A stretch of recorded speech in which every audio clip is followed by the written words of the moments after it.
अगले 4-5 दिनों में बैंक का कुछ काम कराना है तो संभल जाइए, क्योंकि इन्हीं 4-5 दिनों में आपको काफी दिक्कतें हो सकती हैं। हालांकि नेट बैंकिंग से सभी की कई चीजें आसान हो चुकी हैं, लेकिन अमूमन अभी भी कुछ ऐसी चीजें होती हैं जिनके लिए आपको बैंक जाना ही पड़ता है।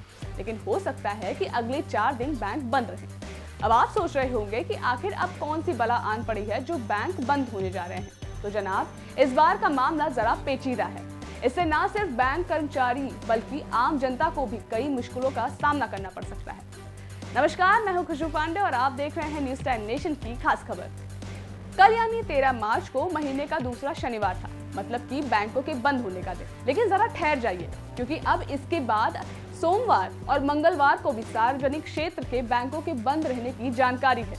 दरअसल सार्वजनिक बैंकों के कर्मचारी इन दोनों दिनों को ही हड़ताल पर जा रहे हैं। क्यों जनाब? ऐसा इसलिए क्योंकि सार्वजनिक क्षेत्रों के 4 बैंकों को निजी हाथों में सौंपने के विरोध में बैंकों के कई संगठनों के कर्मचारी और अधिकारी ने हड़ताल पर जाने की घोषणा कर दी है। जी हाँ, देश के 4 बड़े बैंकों के प्राइवेटाइजेशन यानी कि निजीकरण किए जाने के प्रस्ताव के खिलाफ United forum of bank unions यानी UFBU के बैनर तले 9 यूनियनों ने 15 मार्च और 16 मार्च को हड़ताल का ऐलान किया है।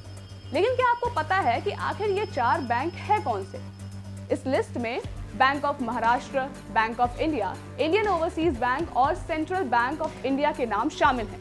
इन चारों बैंकों को निजी हाथों में सौंपने की बिसात बिछाई जा रही है।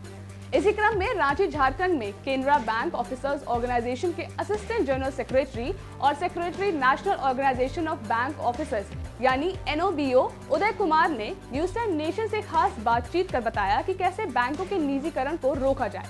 इतना ही नहीं, उन्होंने ये भी बताया कि इस निजीकरण की वजह से ही कर्मचारियों के साथ साथ आम जनमानस को भी खासा दिक्कतों का सामना करना पड़ सकता है। मैं Uday Kumar, assistant general secretary Canara bank officers organization CBO और secretary national organisation of bank officers NOBO।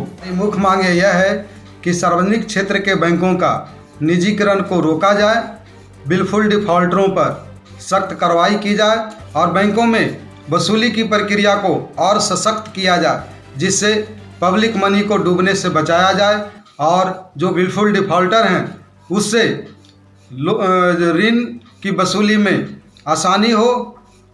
साथ ही साथ बैंकों में कई तरह से कई विभागों का जो हस्तक्षेप बढ़ता जा रहा है, जिससे बैंकों का कार्यक्रम करने में बहुत सारी असुविधाएं आ रही हैं, तो बैंकों में अनावश्यक हस्तक्षेप को भी रोका जाए।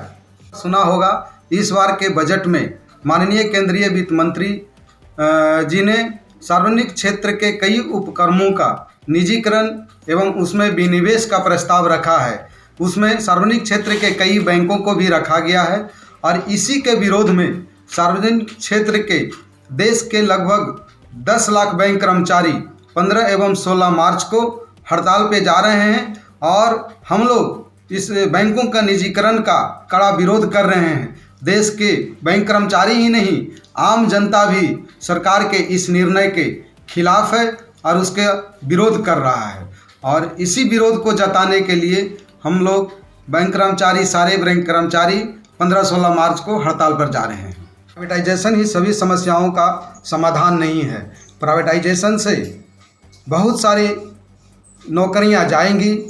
सरकारी योजनाओं का लाभ जो सरकारी बैंकों के द्वारा देश के गरीब जनता तक पहुंचाया जा रहा है, उनको निश्चित ही कहीं न कहीं उन योजनाओं से वंचित होना पड़ेगा। अगर आज देखा जाए सरकारी बैंकों का और प्राइवेट बैंकों का सरकारी योजनाओं में सहभागिता, तो आप देखेंगे कि सरकारी बैंक ज़्यादा से ज़्यादा सरकारी योजनाओं का लाभ जनता तक पहुंचा जा रही है। देश की अर्थव्यवस्था को मजबूत बनाने में सरकारी बैंकों का ही योगदान रहा है। तो इसलिए अगर सरकार प्राइवेटाइजेशन करती है तो कहीं न कहीं यह देश के हित में नहीं है और कुछ चंद कॉरपोरेट घरानों को फायदा पहुंचाने के लिए यह जो षड्यंत्र रचा जा रहा है, इसका विरोध देश की 10 लाख बैंक कर्मचारी ही नहीं बल्कि देश की 125 करोड़ जनता विरोध करती है। और अगर सरकार नहीं मानती है तो हमारा अगला जो चरण होगा आंदोलन का, वो बहुत ही बड़ा भयावह होगा और हम रोड पे उतरने के लिए तैयार हैं, लेकिन किसी भी हालत में सरकारी क्षेत्र के बैंकों को प्राइवेट हाथों में बेचने नहीं देंगे। भारत माता की जय। जैसा कि उदय कुमार ने बताया कि अगर बैंक निजी हाथों में जाते हैं तो यकीन मानिए आम लोगों को भी सबसे बड़ा धक्का मिलेगा।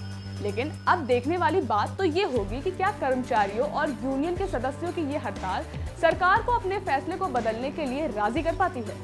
आपको हमारी वीडियो कैसी लगी कमेंट सेक्शन में जरूर बताएं। अगर आप ये वीडियो फेसबुक पर देख रहे हो तो लाइक और फॉलो करें, और अगर आप ये यूट्यूब पर देख रहे हो तो चैनल को सब्सक्राइब जरूर करें। नमस्कार।